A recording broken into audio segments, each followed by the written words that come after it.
Hello and welcome. You're watching a special broadcast brought to you by Republic Business on Republic TV. This is Rajat Mishra. Well, the world is going through a sea change. Geopolitical situation is volatile, the markets are volatile, and there is a rising clamor for rate cuts across the world. To shed light on the various aspects pertaining to emerging markets, economy, investment, we are joined in by a very special guest, Mr. Mark Mobius, who is the chairman of Mobius Emerging Opportunities Fund. Thank you, Mark, for joining us and speaking to Republic Business. And very congratulations, first of all, for coming out with your latest book known as The Book of Wealth, a young investor's guide for wealth and happiness. Thank you, Mark, once again for joining and speaking to Republic Business and Republic Media Network.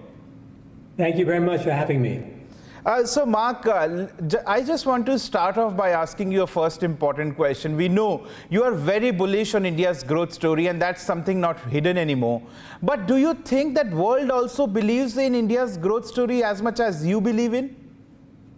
Yes, I believe what's happening globally is that more and more people are tuned in to India, are increasing their knowledge of India and increasing their interest in India. And this is particularly true in the US and Europe, where there's a need for new supply chains, not so much dependent upon China, but on other countries. And India, of course, is the prime example of where countries can diversify their supply chains. So the interest in India is definitely growing. And also, I just want to ask you, what is your take? We know that global economy is very volatile as of now. Geopolitical situation is also very volatile as of now. Markets are volatile. How do you assess the global economy as of now, and what are the few trends that you expect going forward? Well, first of all, as you know, interest rates in America are very high. You can get as much as 5% for US Treasuries short term, and that is attracting a lot of money. However, there's still an incredible amount of money supply, not only in the US, but globally, because as a result of COVID, many central banks pumped increasing amounts of money into the system. In the US, in 1 year alone, the money supply went up by 26%, and over 2 years, doubled that, about 40%. So you have still, even though the Fed has been decreasing the money supply growth, the money supply is still there. And so there's a lot of money searching for opportunities. And that's true globally as well. Many of the central banks around the world would like to bring down inflation, but it'll be very, very difficult. And they stand the danger of creating a crisis on the consumer side. So this is something we have to watch carefully. Okay. And what is your biggest worry as far as markets, global markets are concerned, global economy is concerned? What is your biggest worry as of now? My biggest worry is that the dependence upon interest rates by market observers is too great. In other words, they believe that if interest rates come down, the markets will do well. And that's not necessarily the case. If we look at history, the correlation between interest rates and markets is not very close. So this is a worry that I have, that people will depend on that too much. So we have to watch that. The other thing, of course, is that we've been in a bull market for quite some time, not only in India, but in the US and other countries. And there's always going to be a correction along the way. So we've got to be ready for a correction at some point. Let's talk about your book, Mark.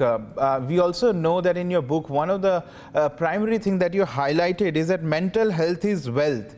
And you have gone to an extent to explain it in a detail. Can you just tell us, what are you trying to say by saying that mental health is a wealth? And you have also given some anecdotal examples in your book. Can you just talk about and throw light on that as well? Yes, what I try to point out in the book is that, yes, it's important for you to try to invest wisely in the short term and make money in the short term. But most people are not going to be lucky in the short term. They're going to be lucky in the long term. And the way they are lucky is by maintaining their positions for long term. And probably a good example of that is Warren Buffett, who's been in the business for many, many years. And he's become wealthy because he's been able to hold positions for a long term. Of course, that means picking the right positions in the market, But at the end of the day, the health aspect is very important because if you're healthy, you can live longer. If you can live longer, you can invest longer and therefore become more wealthy. Right, and it's very well explained. Also, Mark, we also want to understand from you, since you have been tracking India as an emerging market since long time, and we know that you have been very bullish on it. How do you assess 10 years of Prime Minister Narendra Modi at the helm of India as Prime Minister? How do you assess the progress that we have done economically, technologically? How do you assess the last 10 years? I think Modi has done a terrific job, and I think the reason for that is his interest in digitization of the Indian economy. He is very interested in technology, and he realizes that's the way for a country to grow. If you digitize the economy, if you give people more tools, such as the internet and other tools in the technology area, the country is going to grow faster. And that's what's happening now in India, and Modi has promoted that very successfully. Right. And Mobius, one thing that everyone looks out for is what are you going to predict about the Indian markets and various stock markets for that matter. How do you see the growth of Sensex, or for that matter Nifty in India? What are your predictions as far as growth of the market in India is concerned? Well, as I've said in the past, the Sensex is going to continue to grow. There will be corrections along the way, but the Sensex will do very, very well in the long term. So people investing today for the long term will do very well. Of course, there'll be corrections, and that's the reason why it's a good idea to keep some cash available when those corrections come. But you should stay in the market with good companies that have good earnings growth, low debt, and you'll do very, very well. Because India is growing at such an incredible pace that the companies in India, of course, will benefit from that high growth. Right. And I read it somewhere that you also talked about that by end of this term of Prime Minister Narendra Modi, third term of Prime Minister Narendra Modi, Sensex is likely to touch 1 lakh. So what is your take on that? And what about Nifty? Do you expect it to touch by 1 lakh? And now you expect, considering the pace of the work and various developmental work going to be carried out in the next 5 years, do you think that Sensex is going to go beyond the point that you predicted earlier? And what is your assessment going forward for next 10 years? Well, certainly within the next 5 years, it will reach 1 lakh. Specifically when that will happen, of course, I can't predict, but I know that it will go to that point. And then after that, you're going to see 2 lakhs. Again, it will be a long-term projection, but that's definitely in the cards for India. Yeah. And Mr. Mobius, also one thing that I want to ask you, because you are the one who have been tracking emerging markets all across the world. So apart from developed economies, if I ask you to rank the emerging markets in terms of your priority as an investment destination, what are the top 3 countries that you have in mind, those you think have immense potential, and rank it in the order of your priority? First, of course, India, Taiwan, and then after that, perhaps Vietnam. Those would be the 2 that we would look at. And can you just delve deeper into it and explain it? What explains your priority when you take India on the spot 1, Taiwan on the spot 2, and Vietnam on spot 3?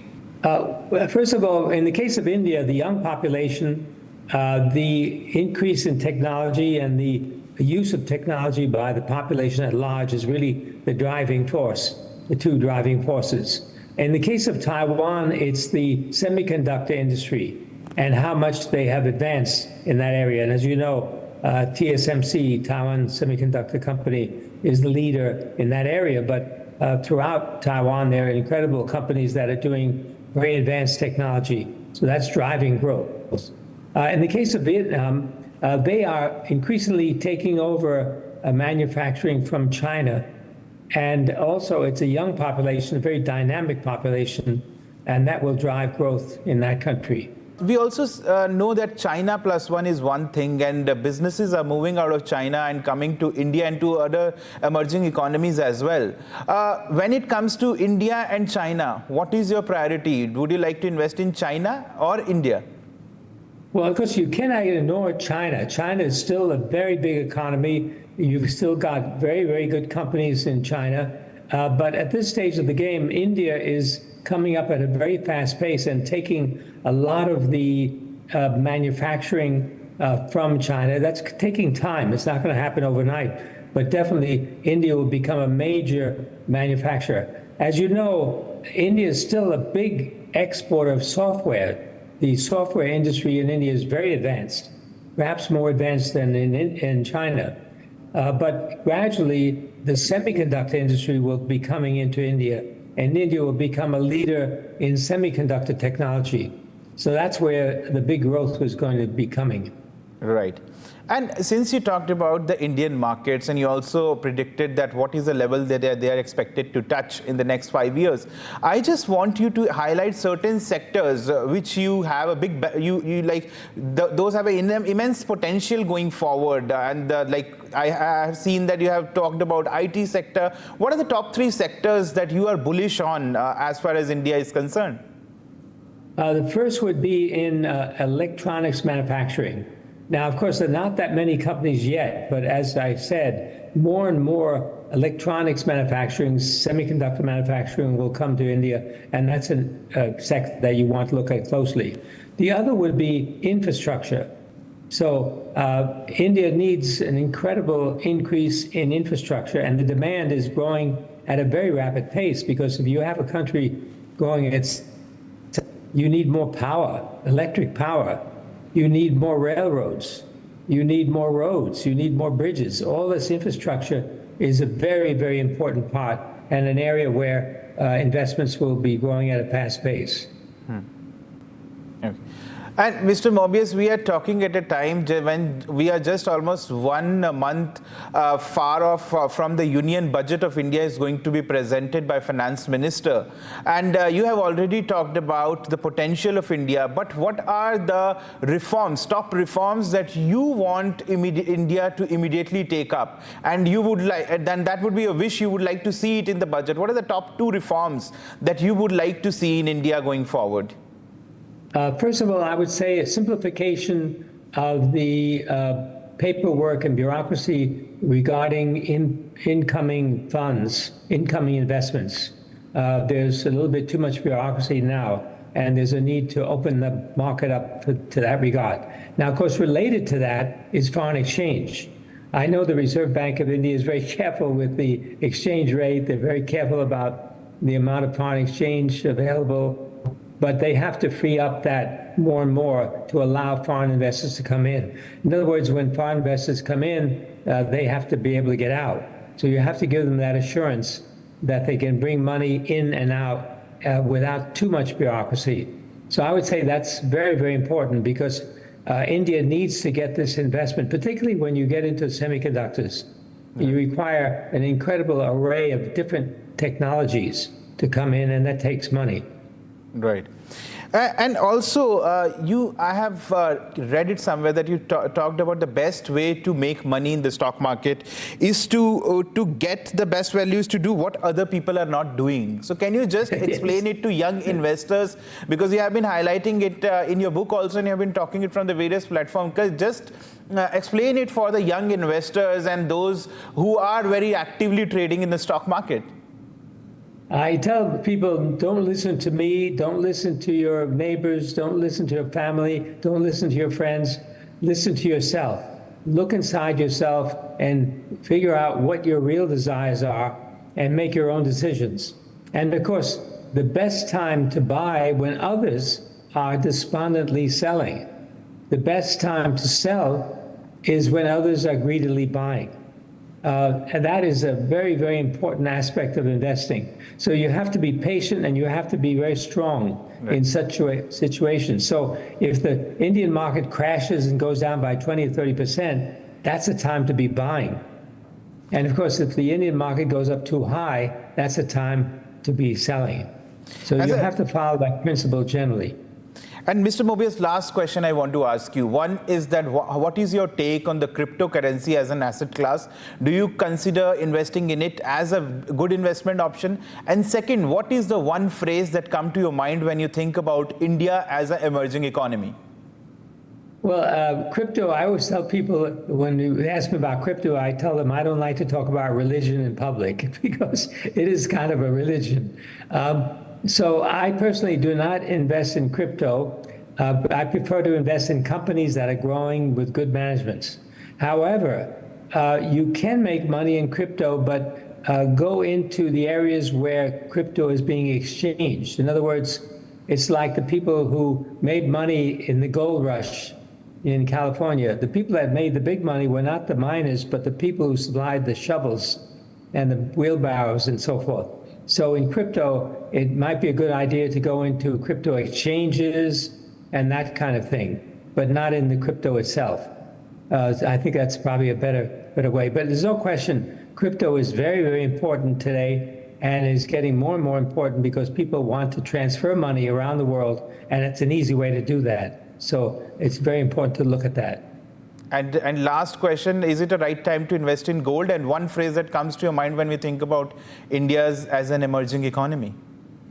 You should always have gold. And I know Indians love gold. They have a lot of gold personally, and I think it's a great thing. You should have, I would say, at least 10% of your assets in physical gold, not gold in the market or anything like that, but physical gold, because it's a safety measure and it's something that will appreciate over time. As you can see, the gold continues to increase. Right. And one phrase that comes to your mind when you think about Indian economy, Mr. Mark? Oh, that's a very good. I've been all over India, and I can't think of any particular place. I like all of India. I really find it so exciting. Maybe Hyderabad, because that's where Bahubali film is shown in the set of the Bahubali film is shown there. So Hyderabad is particularly fun for me. Well, thank you so much, Mark, for speaking to Republic Business and sparing out time. Thank you so much for sparing out time for Republic Business, Mr. Mark. Thank you.